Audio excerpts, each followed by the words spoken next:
Okay, up next we got Charles McGregor with Hyperdot. Check out the trailer.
And that was the trailer for Hyperdot. I was playing it last night on Xbox Game Pass. The game is super fun. Alfonso will be driving.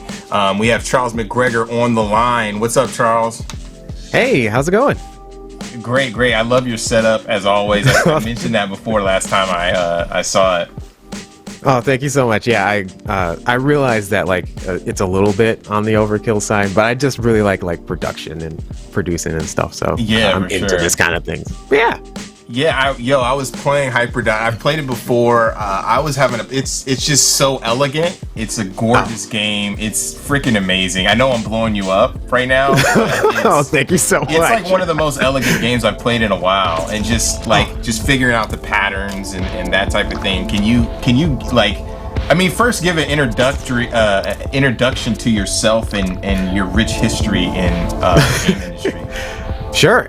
So yeah, I guess I'm Charles McGregor. I am the founder of Tribe Games, which is a company based out here in Minnesota. I am actually the sole person in Tribe Games.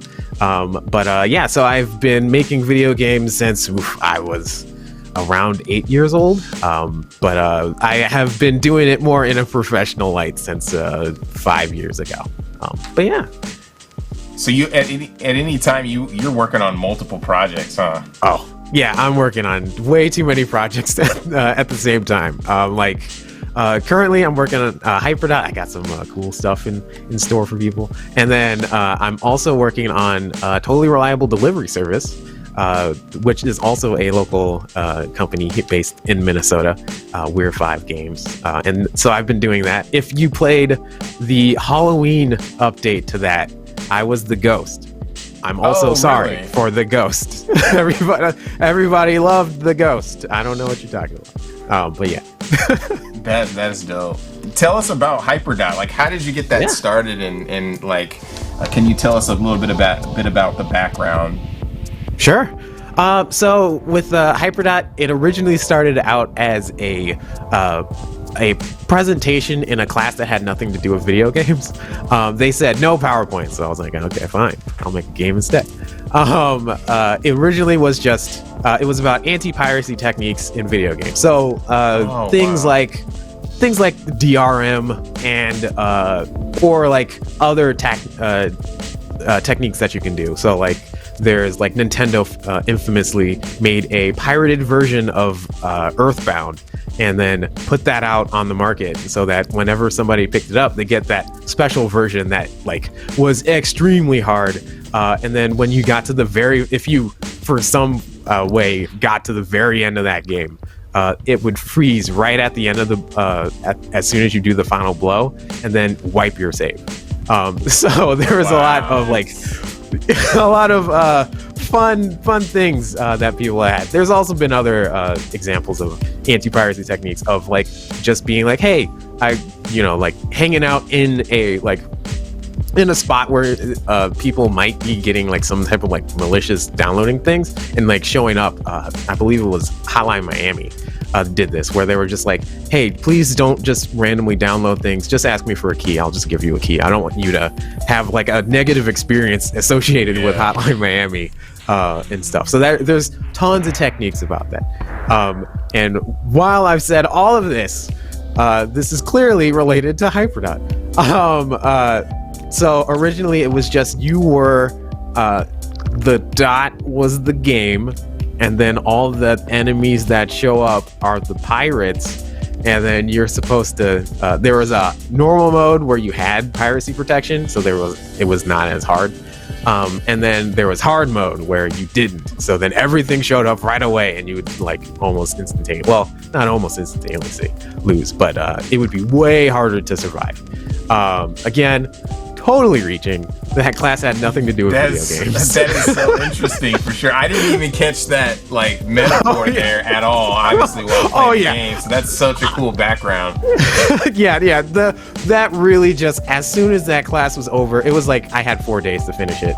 As soon as it was over, I showed it at a local event, and then people encouraged me to, hey, you should continue working on this. And I also really enjoy working on it. Like I was finding myself playing the game. I was like, oh, I need to test something. And then 15 minutes later, I was like, oh, wait, I was supposed to test something. So there was a lot of that. But I was encouraged to work on it. And the second I said, yeah, I'm going to work on this more, I just totally ditched the anti-piracy origins. Although for like 2.5 years, it was called that because I couldn't come up with a good name idea. It was called anti-piracy? It was called anti-piracy. So if you see tweets from me Wow. from 3 or 4 years ago, good. I might be referring to it as anti-piracy. That is that is so dope. Yeah, it has that feel like when I was playing it before, and last night I just got because we did our other stream yesterday, and I just wanted to relax and chill. I'm like, should I boot it up on my PC or should I just lay on my bed like this? You know what I mean? Yeah. Like a little kid and just like play it. And then I had to sit up. Okay. I was like, I gotta pay attention hold to on this. 1 sec. Yeah. You know what I mean? But it's interesting, like the different mechanics. Like you have the one, I don't remember all the names, but there's the one, like this one right here, where it just feels like traffic, you know, and you're trying to get through it. That's how I felt. It's like, you're in Bermuda. Like you're in, or you're like in Tokyo and you're walking down the streets in Shibuya and you don't want to bump into anyone, or New York you're or like, something, hold you on. get punched in the face. This is actually one of my favorite modes of dark mode. Where you can't see everything around you. I guess I never actually did the spiel. I guess I can do the spiel real quick. Yes, please. Hyperdot is a action arcade game where you dodge everything. You play as a dot and you have to avoid all of the different shapes that show up. So and there's these things called modifiers which change the way the game's played. Like this is dark mode where you can't see everything. We got changing the player size, changing the arena size, or you can also change the mode. So there are some modes where you want to collect things and not just dodge stuff. Oh geez, man. Yeah, this is also, the game is a little challenging, just a slightly bit. You can do this, Alfonso. I have faith in you. Oh yeah, you got this. This one's effing me.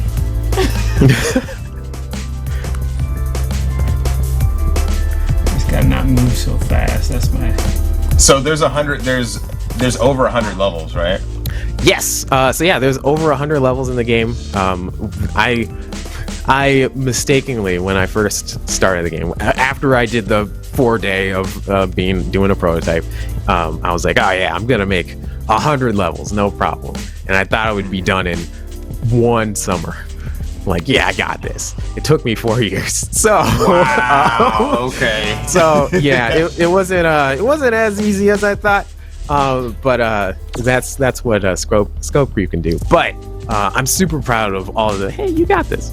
I'm super proud of all of the different levels and mechanics and the ways that I manipulate the small set of things in the game. And like that's really what the like essence of the game is like.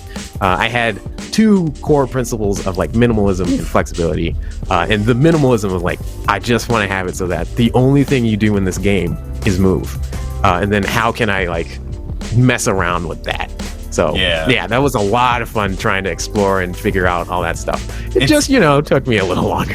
Yeah, it feels like I love it because it reminds me of bullet hell shooters. The dodging involved with like Ikaruga or ray gun, like R-type, that type of thing, and I love that maneuverability. There was one in particular where I had to just keep rotating my little dude. Oh, it was the ice one. There's an ice one. Oh yes, yeah. And you have this little circle you have to stay in. So I was just like, I found this little technique where I had to go in circles to dodge everything around the other circle, and it just like the creativity that you have to use in order to beat the levels is cool, Yeah, no, and that's also one of the things I find like a ton of different inspiration from a ton of different places, and like Ikaruga style games or like R-type and stuff. Totally inspiration. A lot of inspiration from like Super Hexagon and Geometry Wars, and also like the visual style and also like the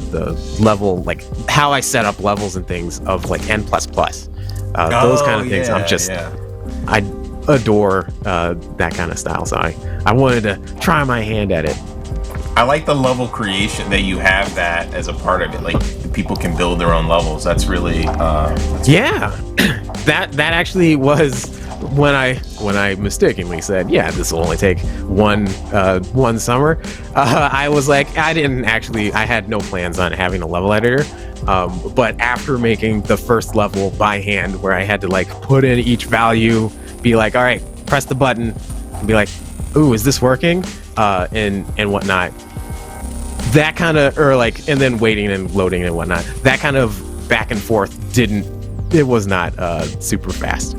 So I was like, I should probably make an editor. This one's tough, for sure. Man.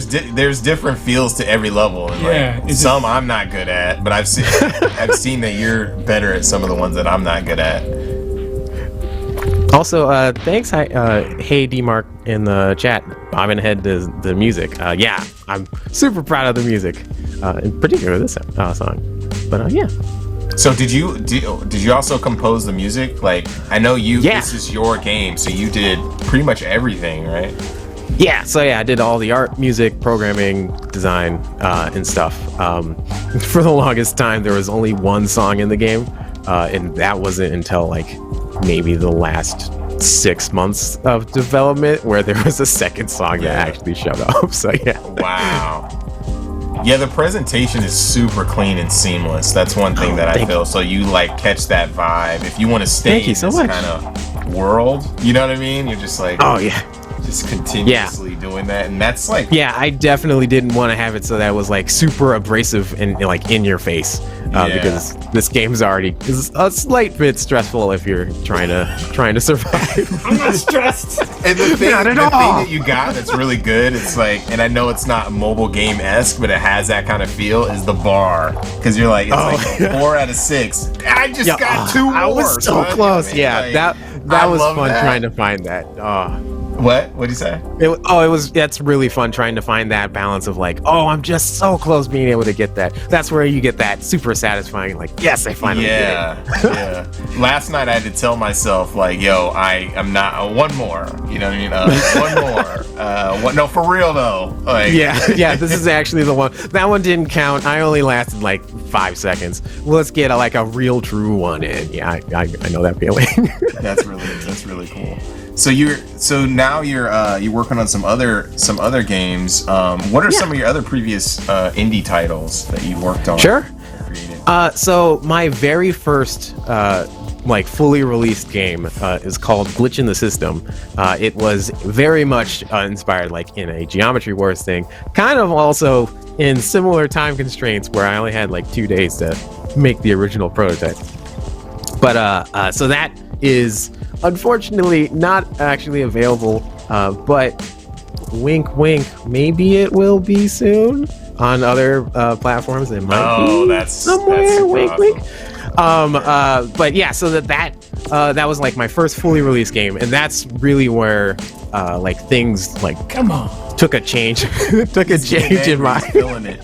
This is great. Can I rage quit? No, you cannot rage quit on this mug. No, how about rage this? quit. You ask questions There you go. Watch, I'm gonna die. I'm like over there. Oh yeah, yeah. So you're Ice. good. It was like slide. Oh, this is the sliding one. Yeah. Okay. Yeah. No, okay. I'm This was rough. I was fronting like I'm, you know what I mean? Like I can make this happen, but maybe I can't. All right, let's see. You got this.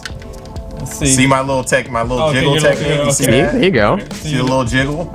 You gotta do the little, oh, schnooks. Oh. You see that? You good? See, look at that. No problem. I got skills. Let's look at that. All right. Well, mad props. Yeah, that one is pretty tough. And that, to be honest, that thumbstick, I'm gonna give you up on that one because that one's a little shady, dude. Like, Just give me. you got set up You on give that me booty thumbstick. equipment. Yeah, You set me up on live stream, homie. It's Yeah, you got set up on that one with that thumbstick, dude. Like we gotta go with first party next time. Extra shady. Give him the third party controller. Like, oh, that's been used a little too much. It had like, a little click in it. Like you can't. You know what I mean? Like for regular games, you could. This one has like I don't know. There's some dirt in the. You can't do that with your game. Like, it's not popping off like that. But yeah, actually, that speaking of controllers, that segue is the games actually supports a wide variety of controllers. So if you get it on like Steam or something, you can actually play using eye tracking, the Tobii eye tracker. Wait, which is it's dope. like I was one of my friends was joking like, oh man, you should get Hyperdot to work with Tobii eye tracker, and I was like, that's funny, yeah, that'd be really interesting. And then like after we laughed for like 2 minutes or something, I was like, maybe I should try that. And then actually I was like 3 hours later, super huge credit to like the Tobii eye tracking API and stuff. I was able to get eye tracking in the game, and then had a bunch of people test it, and it was awesome. Oh yeah, it's a really cool experience to go through, and it was at that point where I was like, oh yeah, this will be a. He's like avoiding the bubble, dude. Like, so good. I'm clowning you this time, bro. Stay in the bubble, dude. It says stay. Just kidding. But that was something where I shifted. Where I thought that would be like, this would be a novel thing, because that's where it started out from. But then I thought of like, what if you don't have, if you have like a motor disability or you can't like hold a traditional controller, you could theoretically play Hyperdot using just your eyes. And actually, I was able to witness somebody play through every single level inside a Hyperdot from start to finish using just the Tobii eye tracker, and it's just like one of the most like heartwarming. I can't believe that is freaking amazing. Possible. Yeah. What other interesting controls did you adapt for the game? Sure. So there's the Microsoft Adaptive Controller. While of course the Adaptive Controller works with basically with every game, I did put in some stuff like with that in mind to make sure that like, this is designed with it in mind and stuff. So like you can plug in. We used a foot controller at a convention once where we had like you can play Hyperdot just using your feet, which was a lot like super cool. And you can also there were like sometimes where we can bring up the foot controller and then you can like lean on it and use your arms and lean back and I know forth. what you're talking about, like the tilt thing. Yeah, the tilt thing. The 3D rudder foot controller. That thing. That's Did you get an advanced copy of like the what is it called, the heartbeat monitor? Oh no, Never came out.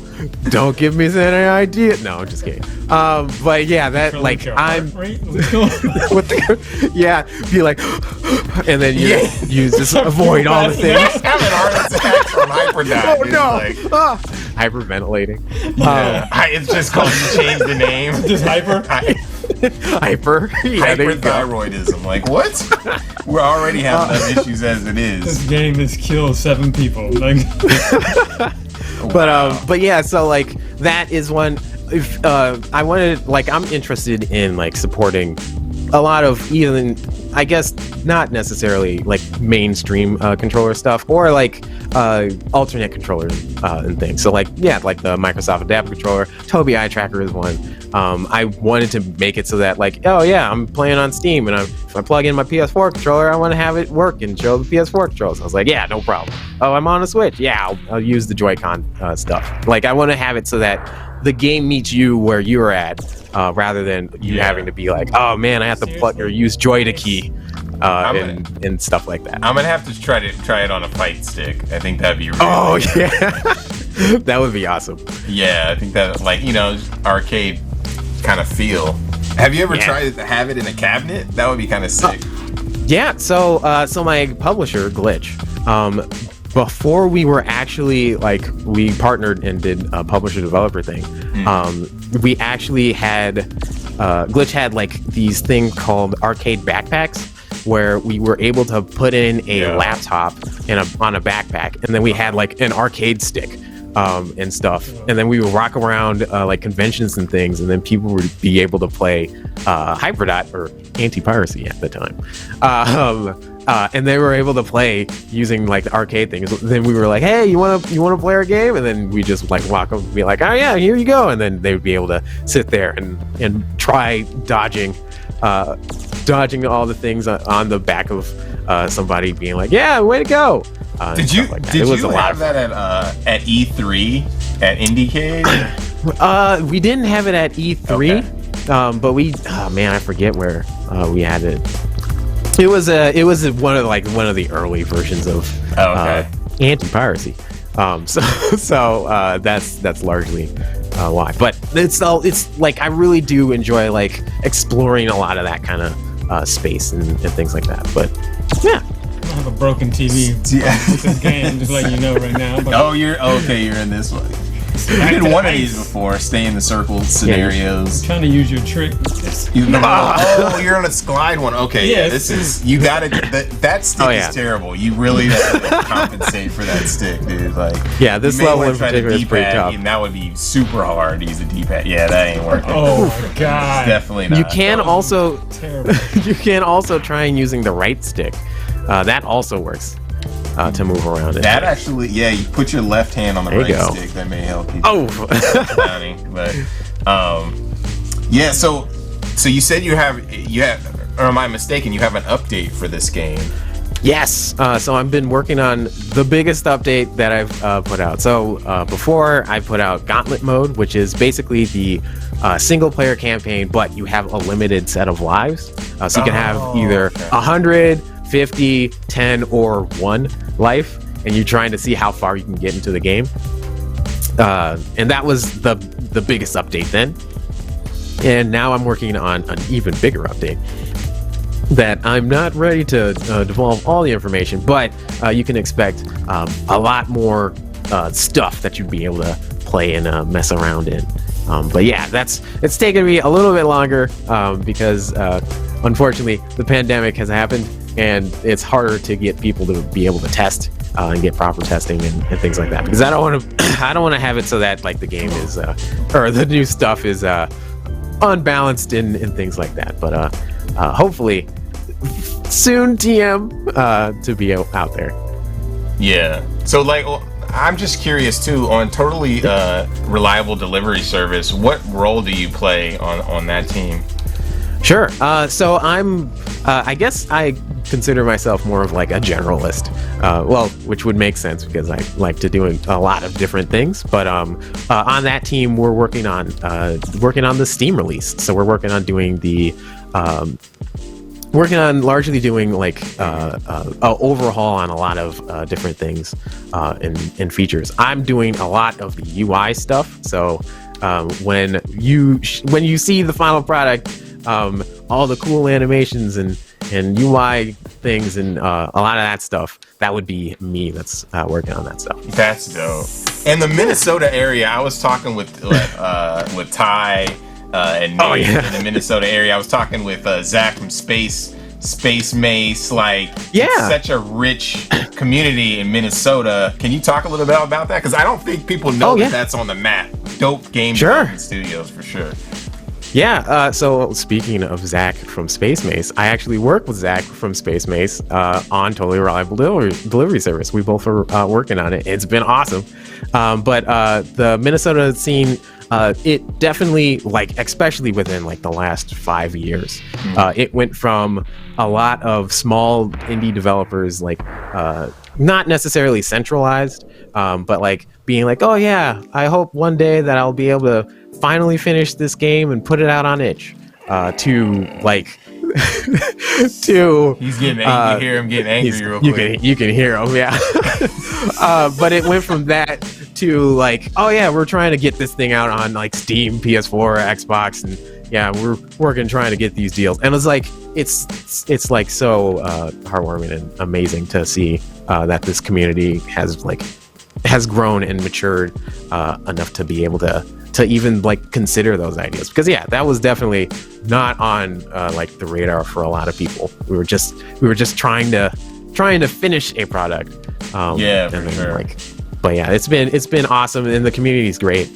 Being able to work together and hang out. Well, in pre-pandemic times, being able to hang out and like play test and going to conventions and stuff is super great. And a lot of indie teams working out here. And then we also have a couple of medium-sized companies out here as well.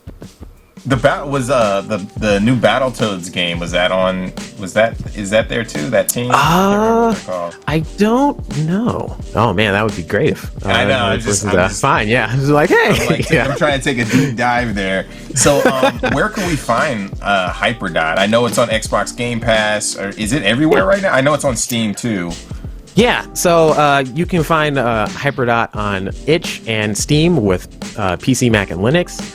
You can find it on Xbox and Xbox Game Pass. It is Play Anywhere, so you can play it on your PC or on the Xbox One or Xbox X and S. Yeah, that janky ass controller. There you go. And he did it. There you go. And then I might be working on other things. I don't know. Maybe. You can't announce anything yet. I can't announce anything. But, I can't wait to see what you got going next. This game is dope, man. We gotta switch it to a 2-shot. There you go. You know what I mean? Yep. Yeah. You got to level 18. But yeah, can you give some advice to up and coming game developers for either getting into the industry itself or starting off their own teams? Sure.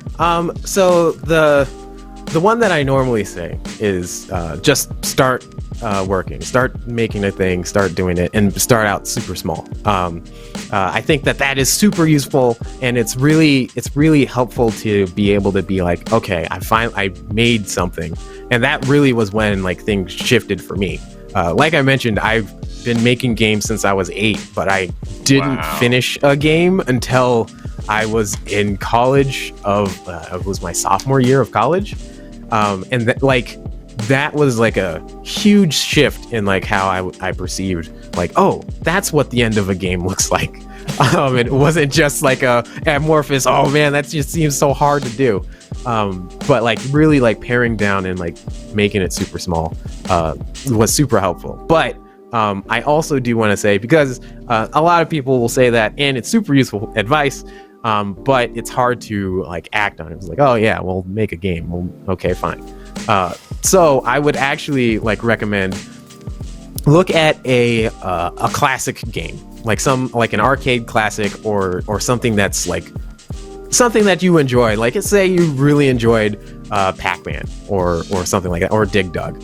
I would say look at that and then figure out, well, how do I make a Dig Dug in 2021, or like how do I make a Dig Dug with this cool like interesting twist, but like only have it be that one level, like arcade level. That way, then you will have the scope is already there. You know the ending because you see what Dig Dug looks like.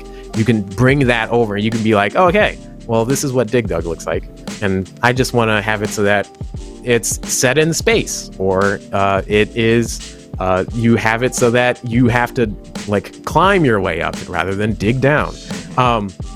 So like have that one like twist or something that'll help establish your style slash give you like some type of interest in it, and then try and complete that. And that way you're able to actually, again, see, oh, this is what an ending of a game looks like. Like completing a game looks like. Completing a game is the big, yeah. I agree. Finish something. I think finishing something is so yes, useful. finishing something, like, just from my personal experience, it's like, I'm gonna make this game in 2 years, 5. You know what I mean? Yeah. Oh, yep. Yeah. Oh, yeah. It's only gonna take me the summer. 4 years later, and then we recently developed, because we're doing the the Jay and Silent Bob games. Last year, in between that, the Chronic Bump Punch game, we did the Mall Brawl Nintendo game, and within that, like within a year, we developed from start to finish and released the game, and it was just so gratifying after spending like 4 years on Chronic Bump Punch due to like everything that happens, like the getting new people for the team, or like lack of funding or whatever, just to be able to make something small but it's still great is gratifying. So I would say like finish something. Finishing, like, that's another theme that it just jumps around throughout this whole showcase is makes things, just start making things. But what you said was make something small is super key when you're starting. Yeah, super key. Try doing that. If you're like, well, but I really want to make this huge MMO, then try like breaking down that MMO into smaller games and being like, this is what's wrong with trying to do a huge massively multiplayer online game for my first game that I've ever worked on. Having it so that it's like a smaller game that's just a piece, or like a piece of that MMO that you're really wanting to do.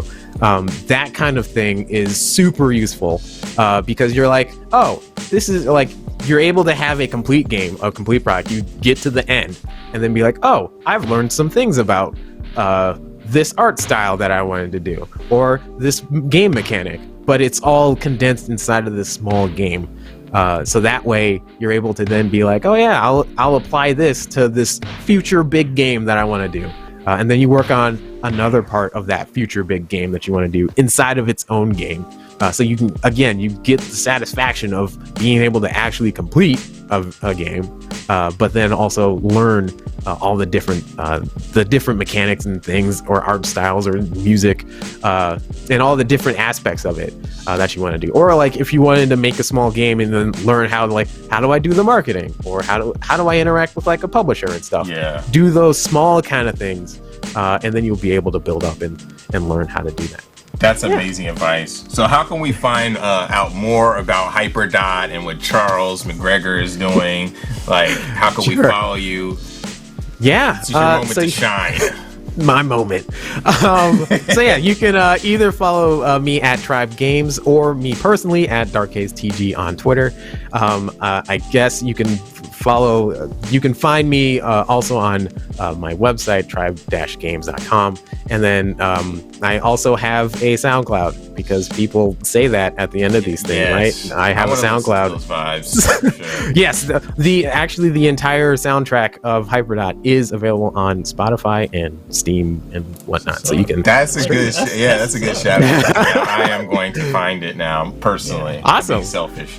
But thank you so much for joining us, and I look forward to talking to you more. Amazing game, awesome. Amazingly frustrating as well. But I'm awesome. It's gonna be on the console tonight. I'm gonna be playing that, and it's awesome. Thanks for having me. Yeah, thank you so much.